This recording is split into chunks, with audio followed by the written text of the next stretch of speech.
Hi guys, Jamie here from JB Motion. Today we're going to be creating a still image.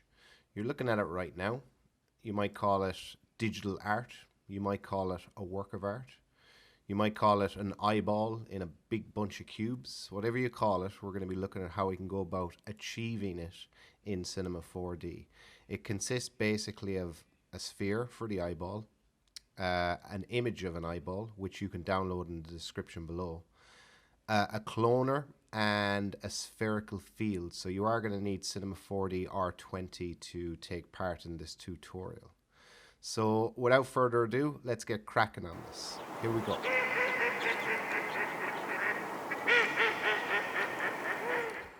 Okay guys, let's get started. First thing we want to do is create a sphere, and this is going to be our eyeball. So just rename that to eyeball, and we're going to create our eyeball texture. So double click here in your texture panel and open up that material. Now we're going to go into your color channel, and we're going to load in the eyeball texture, and you're going to be able to download that texture from the description below. So it's just an image basically of an eyeball. So let's load that in. Click no there, and we're going to drag that onto our sphere, and let's see what we got here. So let's turn on our interactive render region, and we want to add some reflectance. So we want to add a Beckman onto that reflectance channel, and we're going to bring the brightness down to about 50%, maybe 51, whatever, 50 or 51. And we need to sort out this pupil because this is looking like a sideways goat eye. So we need to fix that. So to do that, click on your texture tag, click on your eyeball object, and let's just turn off our interactive render region there. Now we want to make sure that our texture mode is turned on.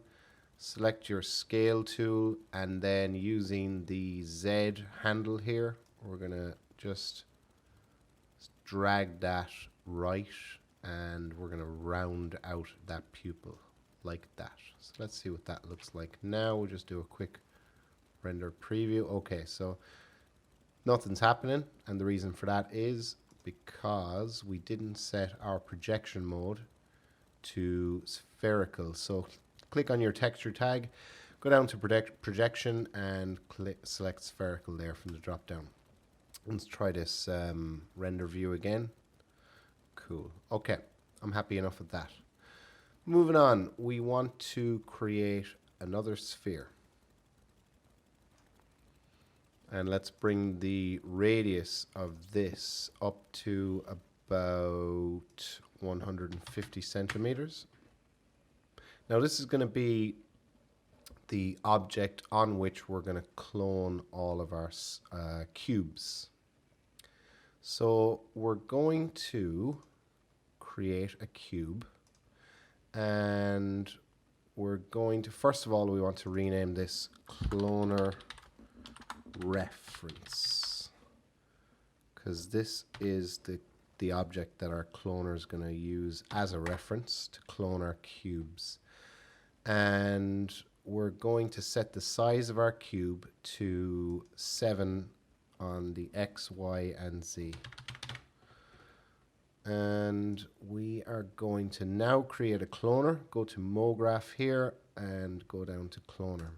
Make the cube a child of the cloner, and then click on the cloner, go to the object tab, and select the mode to be object. Now we want to drag down our cloner reference down here to our object field, so just drag that down there, and now you can see we got some cubes that are being cloned along the surface of our cloner reference sphere. So we want them to be cloned not along the surface, but along each. We want cube to be cloned on each of the vertices. So set the distribution here to vertex. And we want to also change the type of sphere. The cloner reference, we want to change the type of sphere to be hexahedron. Now, nothing's changed, so we need to reset that. And a way I do it is I just basically use this tick on and off. And that resets the clone there. So now you can see that our cubes are being cloned along each of the vertices, and the vertices look different than standard because we've selected hexahedron. Now you're welcome to go down through each one of these and see what they look like. They will all give you different results. Just remember, if you change it, let's just say to octahedron, don't forget to do the reset there by clicking the tick on and off. So I'm just going to go back there to hexahedron. I'm going to reset that. And I want to increase the amount of cubes that I have. So basically, I'm going to have to increase the amount of vertices. So to do that, I'm going to increase the amount of segments. For now, we'll say 60 and do another reset there. Okay, cool. So that's looking pretty good. Let's make our cloner reference sphere invisible. Hold down Alt, hover over these two little traffic light circles here, and just double click. And that'll hide that away. So now we can see our eyeball there, and we can just see our cubes. At this stage, we can reduce the radius of our eyeball to about 80, I'd say. Yeah, 80, maybe 75. And that's looking pretty good. We also want to round the corners of our cubes because they're looking very sharp. So go to your cube here and turn on fillet and bring the fillet radius to 1, and you can bring the subdivisions down to 3 because you don't need that many subdivisions. We're not going to see that much detail because they're going to be zoomed out to about this level. Cool. So what we're going to do now is we're going to set up a random effector, and that's basically going to randomize the position of all our cubes. So let's do that right now. Before we do that, make sure your cloner is selected so that our random effector knows that this is the cloner it needs to affect. And then go to MoGraph, Effector, and Random. Now you can see all our cubes are being displaced randomly.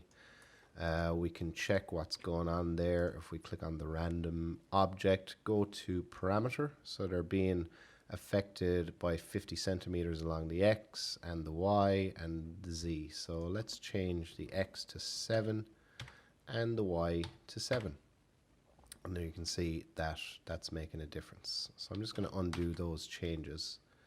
And I want to create a spherical field so that our cubes are only going to be affected wherever that spherical field is. So to do that, go to fall off and let's create a spherical field. Now I could just click here to create one, but you might not have one set up in the ready to go button. I just made that up there anyway, but just click on this little arrow here and go down to spherical field. Click there. Now you can see that we have our spherical field. Those purple lines represent our spherical field. So I can move that out so we're not getting any handles because our model mode isn't selected. Make sure it is. If I move that out the way, now you can see there's our spherical field. So if I move that in towards our cube, you can see what's going on there. It's just affecting the cubes there. Wherever it touches the cubes, our random effector is going to kick in. So that's pretty nice. But what I'd like to be able to do is to move this over here and move it around there without actually having to do all the trouble of using the Z move axes and the Y or the X. So to do that, I'm just going to undo all those moves that I made. So now it's in the center where it would be, where it was when I started talking about it.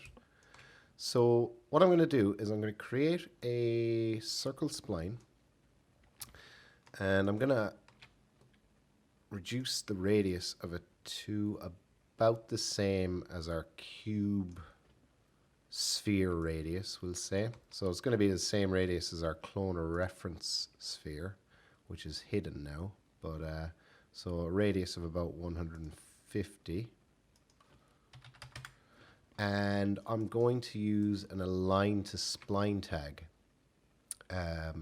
on our spherical field. So right click on your spherical field, go to Cinema 4D tags and select align to spline. Now the spline we want to align it to, we're going to drag down to this field here, spline path. So let's drag this circle spline down into spline path, and now our spherical field is aligned to this circle.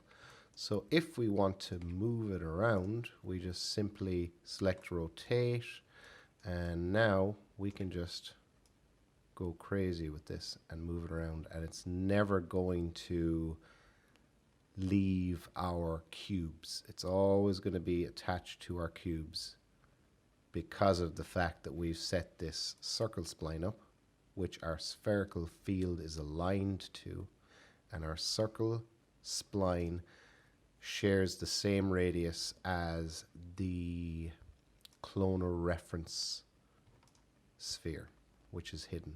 Well, it will be in 2 seconds. 1 second, that's all it took. Cool, okay, so I'm going to undo those actions that I just did there and go back to where I was. Cool, okay. So it looks like we need to do a reset here. Okay, so we're good to go now. Now next I want to make our eyeball always look towards our spherical field. So to do that, I'm going to use a target tag.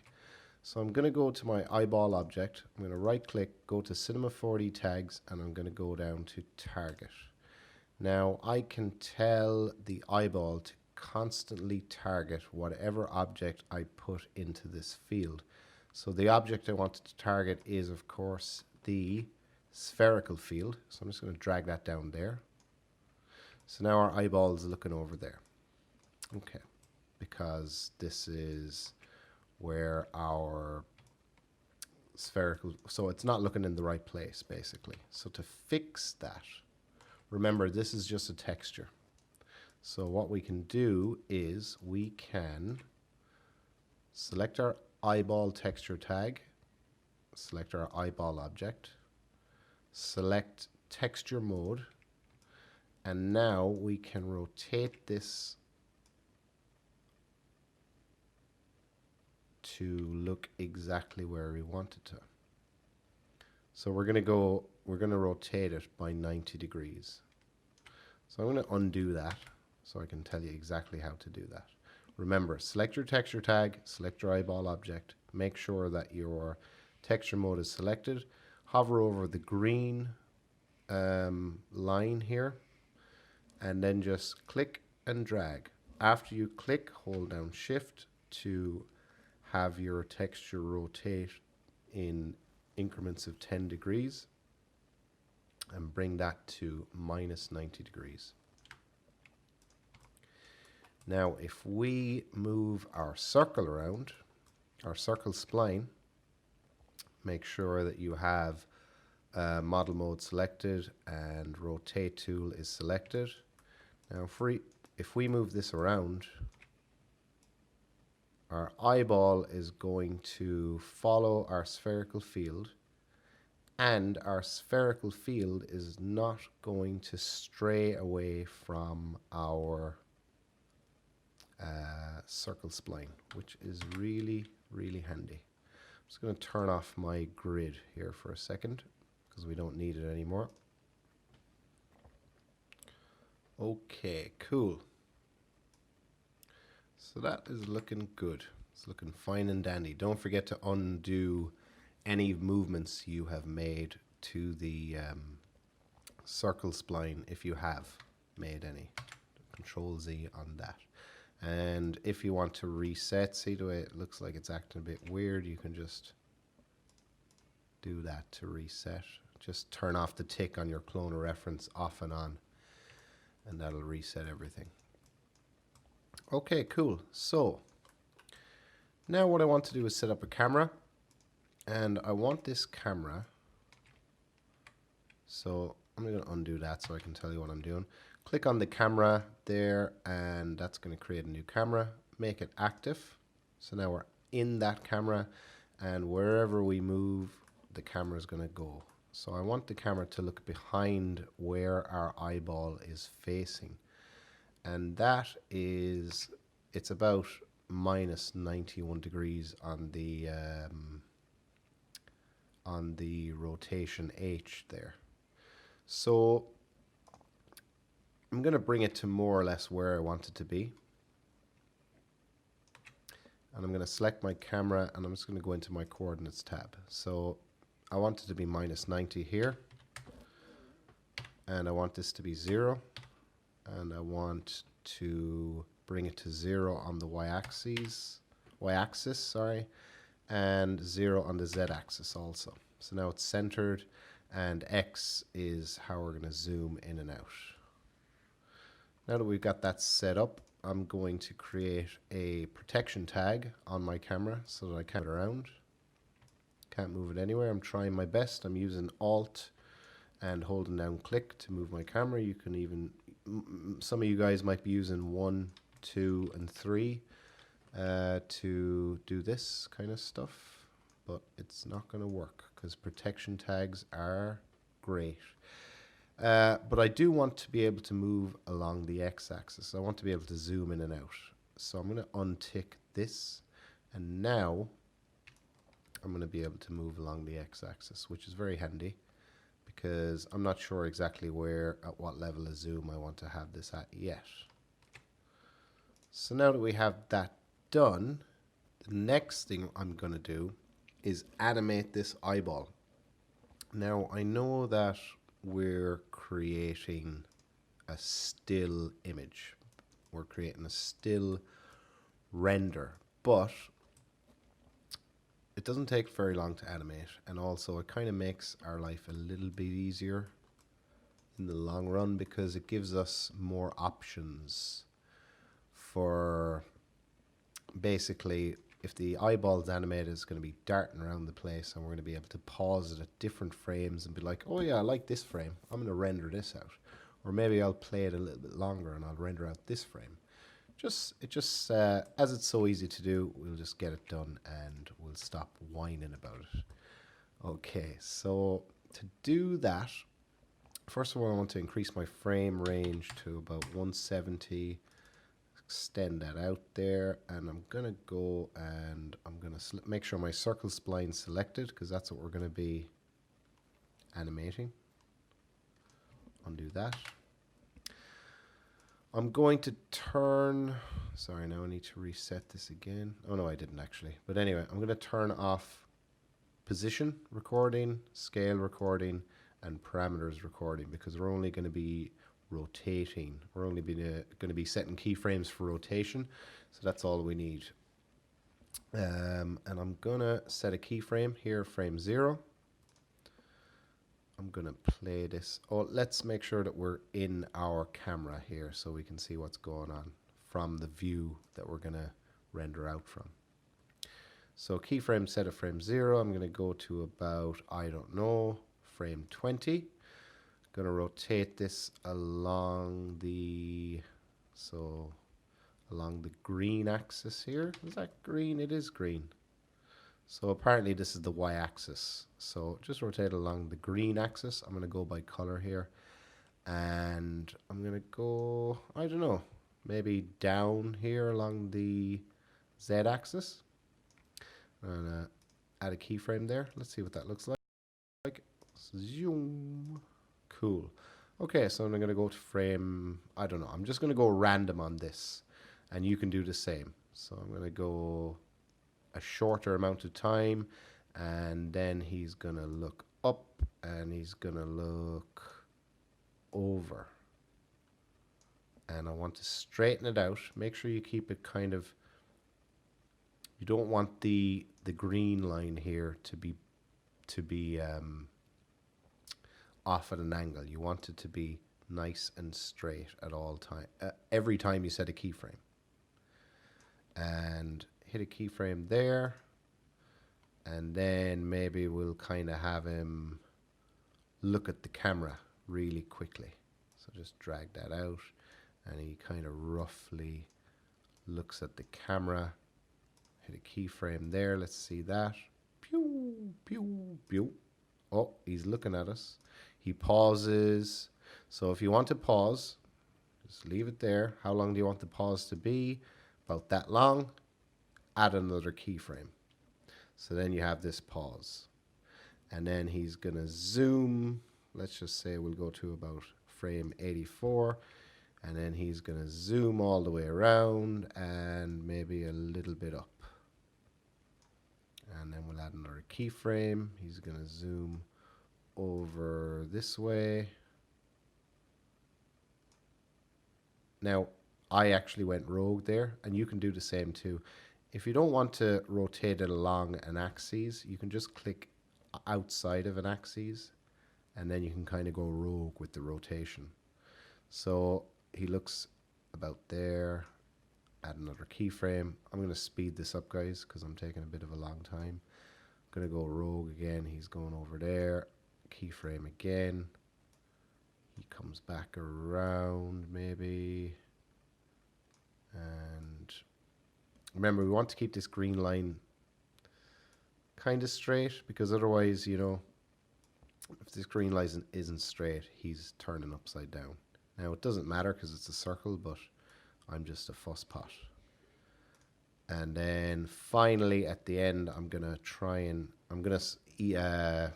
bring it back to what it was at frame 0, which is 0, 0, 0.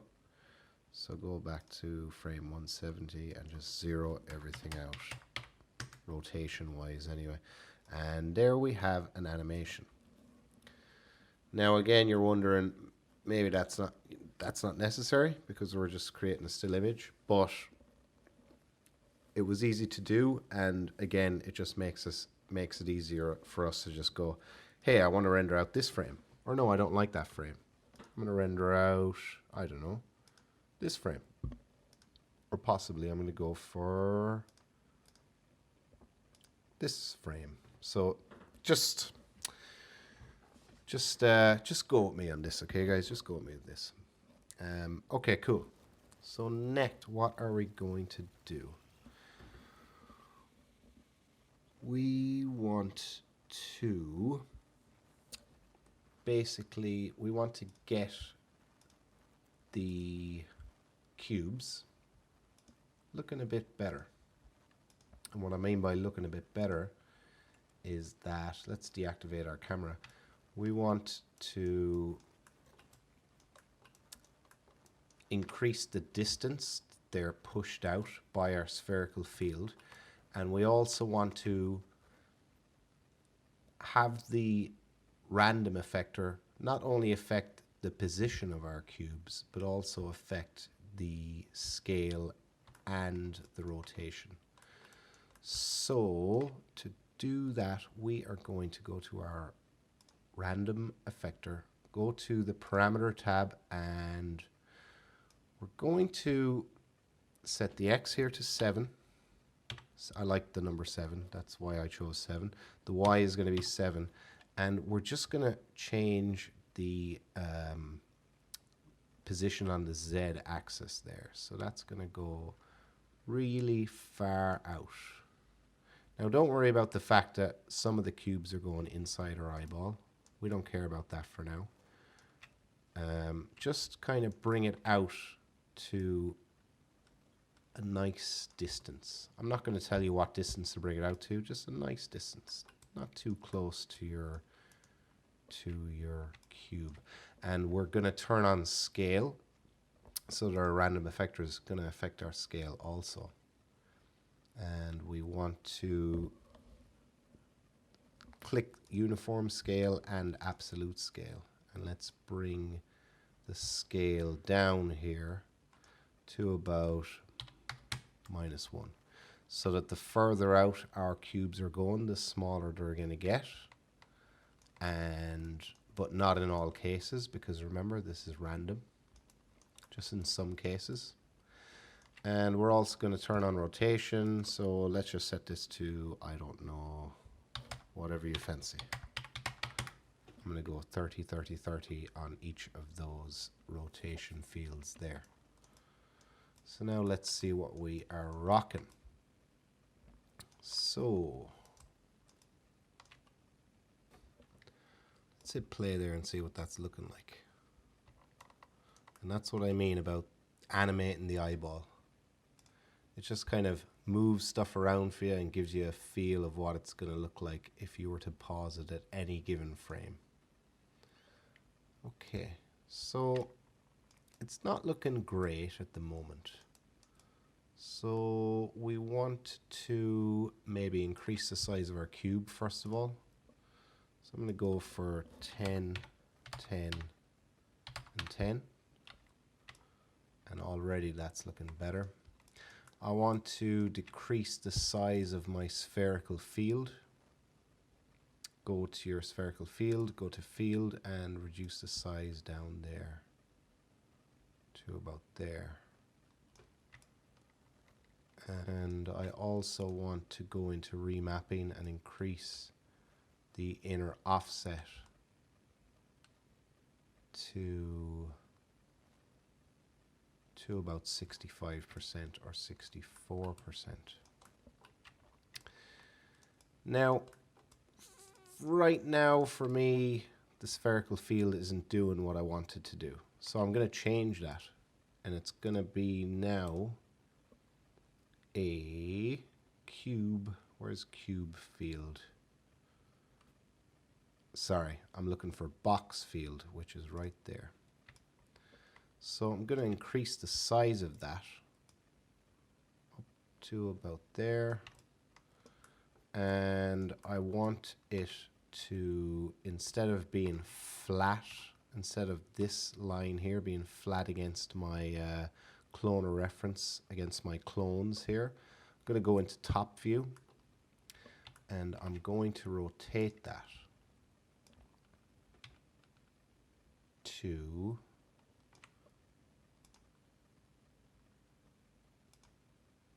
-45 degrees there on the H. So now we can move this around. Well, we don't need to move it around. It's aligned to our circle spline. So we can actually reduce the size of our circle spline. You can see what that's doing now. It's changes the position of our box field. I want to increase the size of it again. And I want to make, I'm actually going to increase the size of it even more.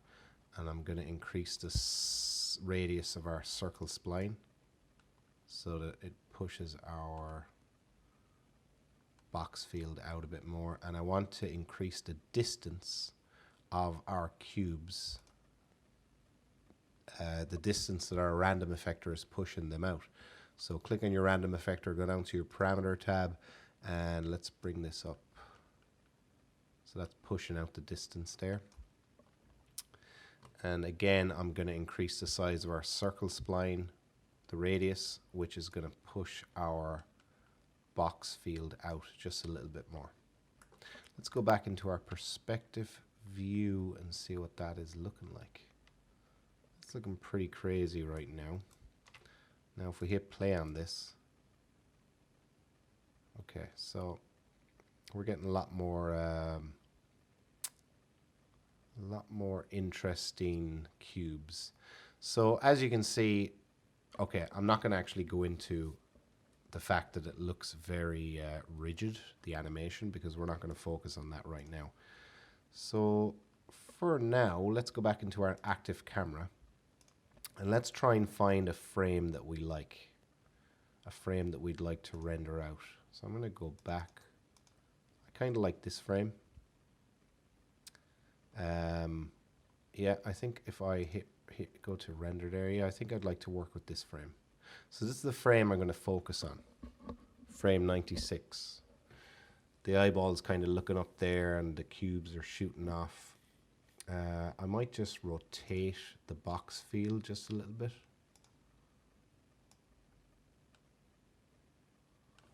No, undo that. I don't want to rotate it. Maybe I want to move it. Oh, not like that.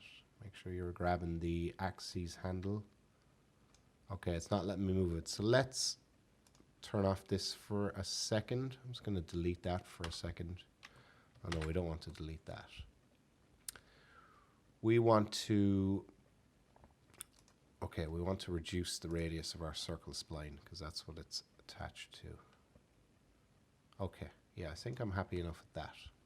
So that's bringing our box field in a bit. And yeah, I think this is the one I'm going to work with. So this is the one we're going to work with. Frame 96. And yeah, okay, so let's crack on with this.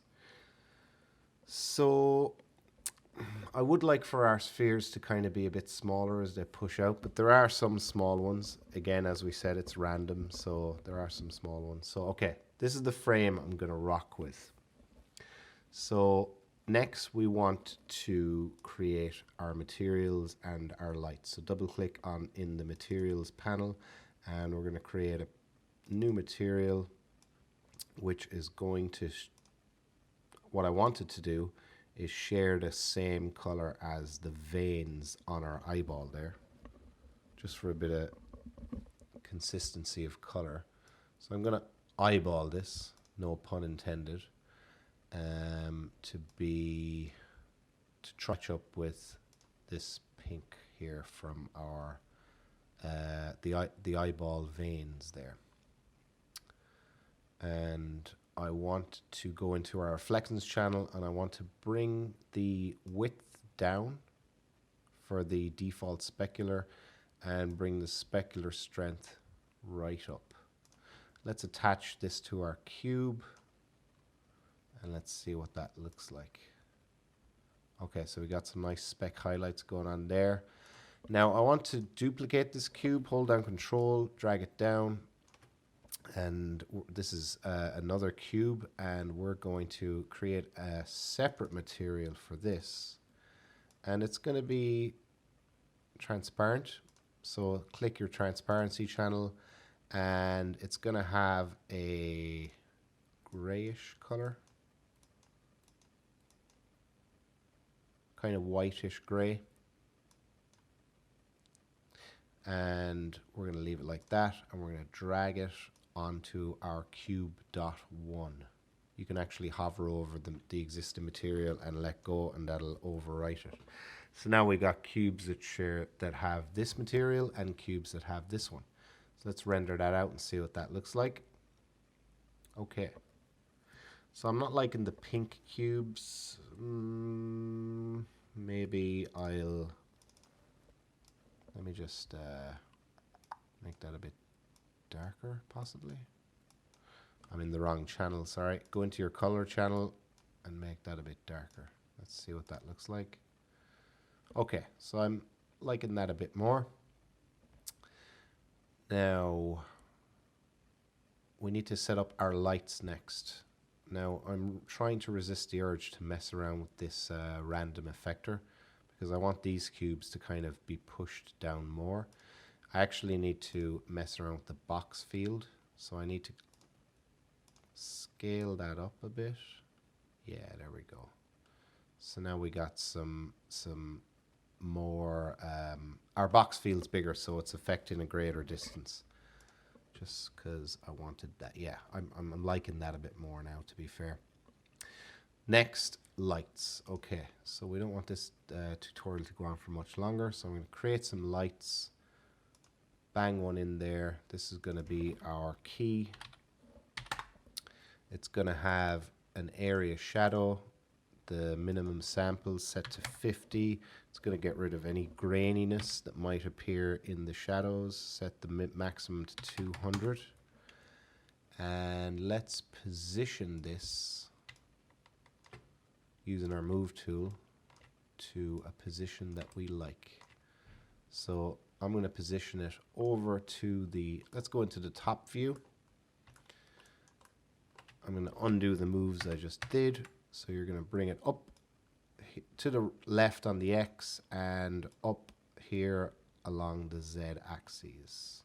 Go back into your perspective and we're going to bring it up along the Y. So you can see it moving there. Maybe I'll bring it a little bit further over. What we want to do is position it so that the shadow here is kind of being killed off by the light.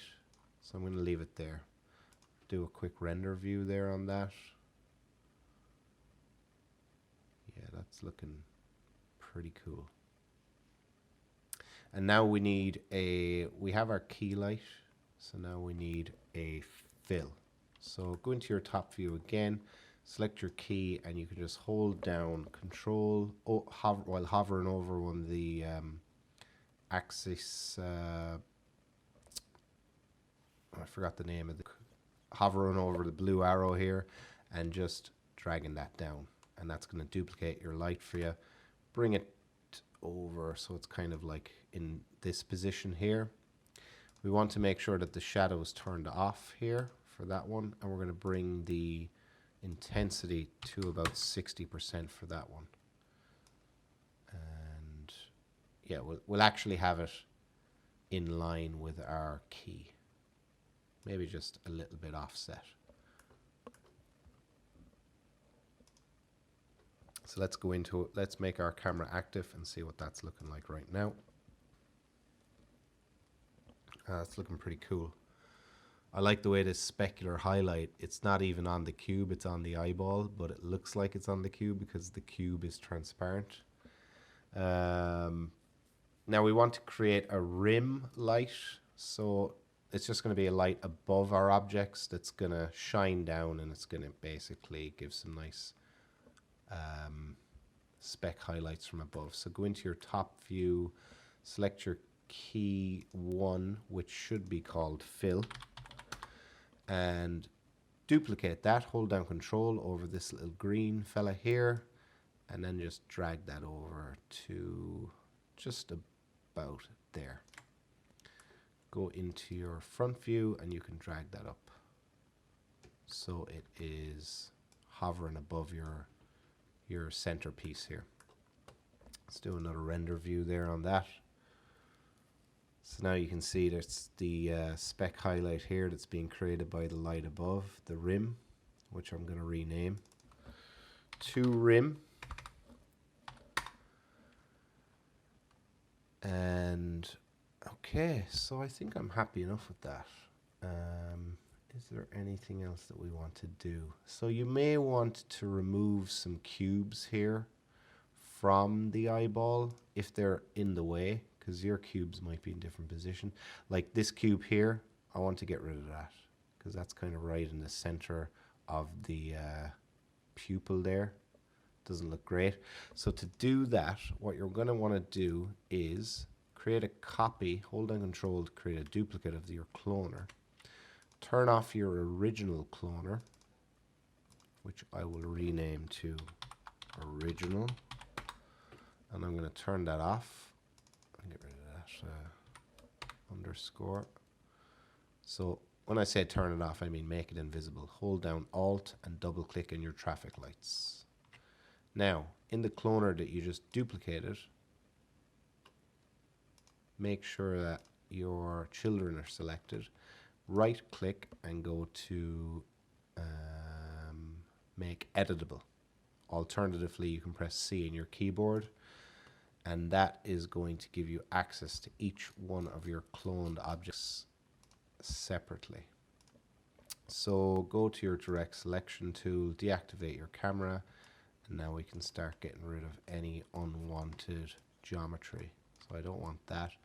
Oh, another important thing you should do before you go deleting anything is turn off your box field, because it's very easy to delete that by accident while you're doing this. So just turn that off and then go ahead and start grabbing any unwanted geometry and hitting delete.